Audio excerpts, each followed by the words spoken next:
Hi guys. അപ്പോൾ ഞാനിന്ന് വന്നിരിക്കുന്നതെന്ന് വെച്ചാൽ നമ്മുടെ ബിഗ് ബോസിലെ മസ്താനി വൈൽഡ് കാർഡ് എൻട്രി ആയ മസ്താനിയെ പറ്റി പറയാനായിട്ട് പ്രത്യേകിച്ചൊന്നുമില്ല. പുറത്തെ കാര്യങ്ങളൊന്നും അകത്ത് പറയരുതെന്നൊരു റൂൾ ഉണ്ടായിരുന്നു. പക്ഷെ പുള്ളിക്കാരി അത് ഒബ്വിയസ്ലി അത് തെറ്റിച്ചുകൊണ്ടിരിക്കുകയാണ്. കാരണം പുറത്തെ കാര്യങ്ങൾ പലർക്കും പലതും ഹിൻറ്റ് കൊടുത്തുകൊണ്ടിരിക്കുകയാണ്. അപ്പോൾ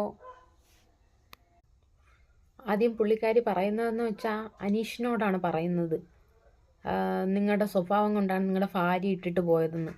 അവിടെ അങ്ങനെ ഒരു കാര്യം പറയേണ്ട ആവശ്യം മസ്താനിക്കില്ല. പിന്നെ എന്തുകൊണ്ടാണ് പറഞ്ഞതെന്ന് വെച്ചാൽ അത് അവരുടെ ഒരു ഗെയിം ആയിരിക്കാം. ഇന്നലെ ബിഗ് ബോസ് വീട്ടിൽ നടന്ന ജിസേലിനെ ആര്യനെയും പറ്റി ഉണ്ടായ ഒരു പ്രശ്നം, അതിൽ ശരിക്കും അനുവിനെ ഇളക്കി വിട്ടത് മസ്താനിയല്ലേ? ശരിക്കും ഒന്ന് ചിന്തിക്കുമ്പോൾ പുറത്തെ കാര്യങ്ങൾ മസ്താനിയാണ് അതിൻ്റെ ഹിൻഡ് ആദ്യം തുടങ്ങിയത്. അതിനുശേഷം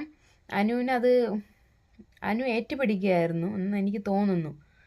അത് മസ്താനിയുടെ വാക്കുകളിലൂടെ അനുവിന് ഹിൻഡ് കിട്ടി, പുറത്ത് കാര്യങ്ങൾ ഇത് തെറ്റാണെന്ന്.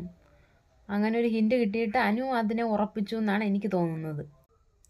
പിന്നീട് മസ്താനി പറഞ്ഞൊരു കാര്യം എനിക്ക് നെഗറ്റീവായിട്ട് തോന്നിയത് നമ്മുടെ രേണു സുധിയുടെ ഹസ്ബൻഡിനെ പറ്റിയാണ്. അവിടെ ഹസ്ബൻഡാണ് സുധി. അദ്ദേഹത്തെ പറ്റി പറഞ്ഞൊരു പരാമർശങ്ങൾ, അദ്ദേഹത്തെ വിറ്റ് ജീവിക്കുന്നു, അദ്ദേഹത്തിൻ്റെ പേരും പറഞ്ഞ് ജീവിക്കുന്നു. അത് വളരെ മോശമാണ്. കാരണം അങ്ങനെ പറയാൻ കാരണമുണ്ട്.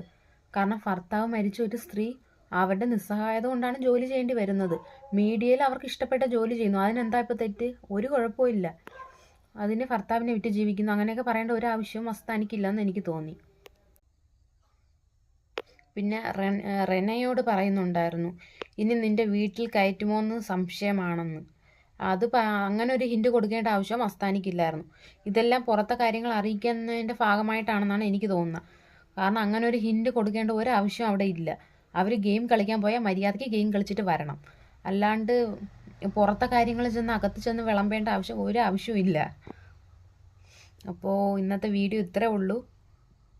അടുത്തൊരു വീഡിയോ ആയിട്ട് ഞാൻ ഉടനെ തന്നെ വരുന്നതായിരിക്കും. ബൈ.